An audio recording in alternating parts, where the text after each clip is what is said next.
There is one version of me who goes to the supermarket alone on a Wednesday evening. I buy the cheapest thing that meets the need. I compare prices per gram. I feel proud of myself when I find a discount. And then there is another version of me, the one who goes to that same supermarket with a friend on a Saturday. I buy whatever looks more interesting. I do not compare prices. I say, come on, just this once, 3 times more often. These are not 2 different days. These are 2 different people with the same credit card.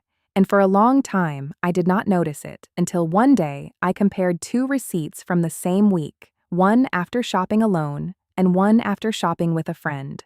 The difference was almost $40 for almost the exact same shopping list. I am not being dishonest. I am not pretending. It is just that when I am around other people, someone else switches on inside me. Someone who spends differently, chooses differently, justifies differently, like a chameleon changing color not because it is lying, but because its skin reacts to what is around it. I call this the chameleon effect. And by the end of this video, you will understand why your spending around other people is not a weakness of character, but an ancient mechanism that turns on automatically. And more importantly, how to notice the moment it switches on before it makes the decision for you. My name is Mia. Let's start with why. Around other people, you literally become a different shopper. What is the chameleon effect? Here's what's actually happening, and it has nothing to do with a lack of willpower. A chameleon doesn't change its color to be clever. It's a built-in mechanism, a response to its surroundings that happens without a conscious decision. It doesn't think, let me pretend to be green. Its body simply reacts to what's around it. People work in a similar way, except instead of changing skin color, we change our decisions. Psychologists have long described this phenomenon. We unconsciously adjust our behavior to match the people around us so that the group will accept us. It's called social mirroring, and it shows up in our facial expressions, the way we speak, the pace of our speech, and, as it turns out, in the way we spend money. When you're alone, the only person you have to justify your decision to is yourself. Your inner conversation sounds something like this. Do I need this? Can I afford it? Is it worth the money? It's a quiet, rational conversation with yourself. When someone else is there, a second voice appears, and it's much louder than the first. What will this person think if I refuse? If I choose the cheaper option? If I say, no, that's too expensive? This voice isn't asking whether you need the thing. It's asking how you'll look if you don't buy it. And here's the key. These 2 voices compete for control over the same decision, and when someone else is watching, the second voice almost always wins. Not because you're weak, but because millions of years of evolution taught us that being accepted by the group matters more than being careful with money.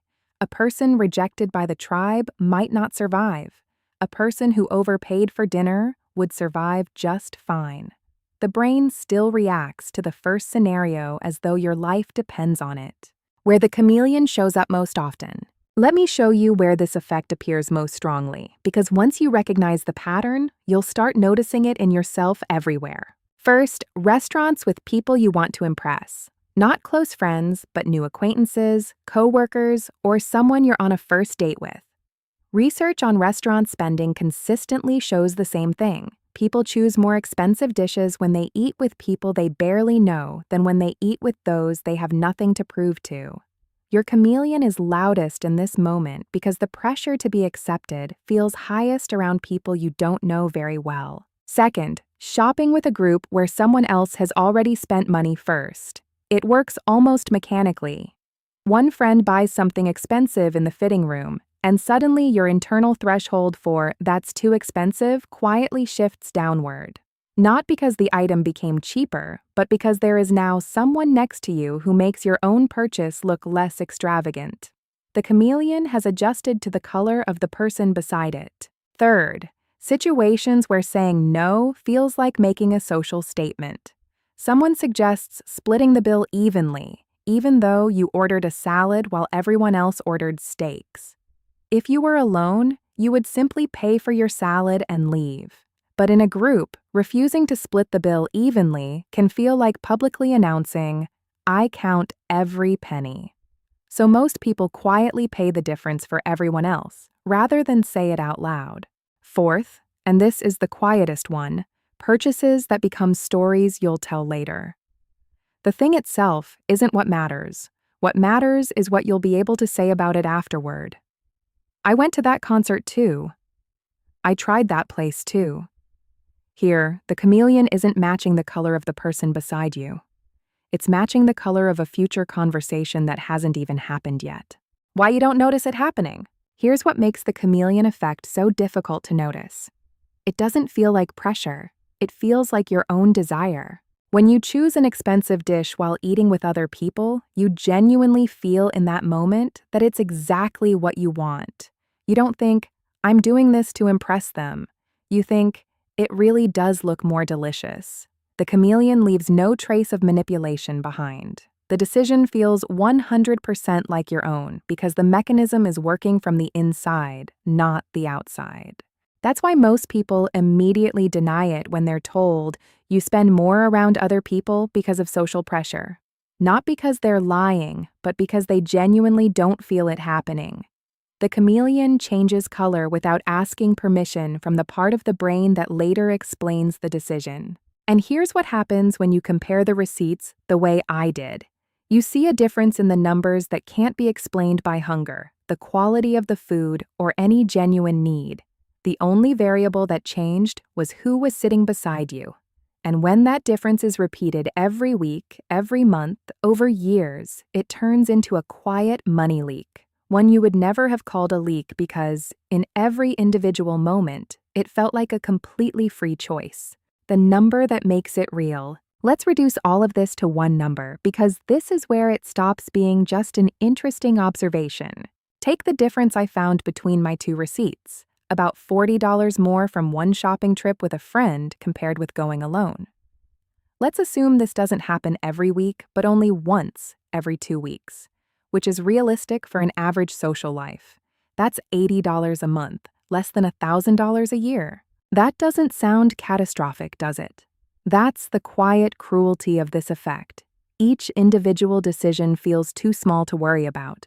But stretch that $1,000 a year over 20 years and invest it in a simple index fund earning an average of 7% instead of letting it disappear into other people's expectations, and you end up with close to $45,000. $45,000 that didn't go toward anything you remember. Not one specific memory, not one thing that still brings you joy. It went toward a version of you that changed color for a few hours every week just to avoid standing out. And that's only the part of the effect I was able to notice and measure. For most people, the real number is higher because the chameleon doesn't only show up at the supermarket. It shows up in restaurants, during shopping trips with friends, in evenly split bills, and in gifts bought so I don't look cheap. Each of these small color changes is invisible on its own. Together, they add up to a fortune that was never built. How to notice the chameleon before it decides for you. The good news is that you don't need to defeat the chameleon with willpower. You simply need to get to know it. The moment you recognize the mechanism, it loses some of its automatic power over you. First, ask yourself one question at the exact moment of the decision, not before and not after. Would I still want this if I were here alone? Not, is this a bad purchase? Or, can I afford it? Those questions are easy to talk your way around in the moment. Ask this specific question because it directly identifies the variable that may actually be controlling the decision. Sometimes the honest answer will be, yes, I would still want it, and that's great. Go ahead and buy it without guilt. Other times, the answer will be an awkward silence, and that is valuable information too. Second, notice the moment someone else spends money first while you're there, because this is one of the most common triggers that shifts your internal threshold. Not so you can judge that person, but so you can recognize what's happening. There it is. My definition of expensive is quietly moving downward because someone beside me spent first. Simply noticing that moment gives the choice back to you. Third, And this is the most freeing part. Decide in advance, before you go anywhere, exactly what you'll do if social pressure comes up. Not in the moment when the chameleon is already changing to match the group, but earlier, while you're still calm. For example, if they suggest splitting the bill evenly, I'll say that I'm going to pay for my own order. A sentence you've rehearsed in advance is much easier to say than one you have to invent while everyone is looking at you. And finally, forgive yourself for every time you changed color in the past. The chameleon doesn't make you weak or fake. It makes you a human being with a functioning brain, one that spent millions of years learning how to be accepted by the group. You weren't fighting a character flaw all those years. You were fighting a mechanism that was built into you long before money even existed. Final thoughts. So, this is what it all comes down to. You don't spend differently around other people because you're being dishonest with yourself. You spend differently because being around others activates an ancient mechanism that cares more about being accepted by the group than it does about the number on the receipt. It isn't a character flaw. It's a color you automatically change into, like a chameleon reacting to its surroundings. Recognizing this doesn't mean you must never spend more around other people than you would alone. Sometimes it's the right, conscious choice. The extra cost is worth it to share a special moment with someone you love. The point isn't to always choose the cheapest option. The point is to make sure the decision is yours, rather than an automatic reaction to whoever is sitting across from you. Every week, I break down one money topic like this, calmly, without panic, and without any big promises. If you recognized your own chameleon in this video, the next one picks up exactly where we left off. It's already waiting for you right here. My name is Mia. Don't just take my word for it. The next time you're with someone, simply ask yourself what color you are right now, and watch everything else begin to change.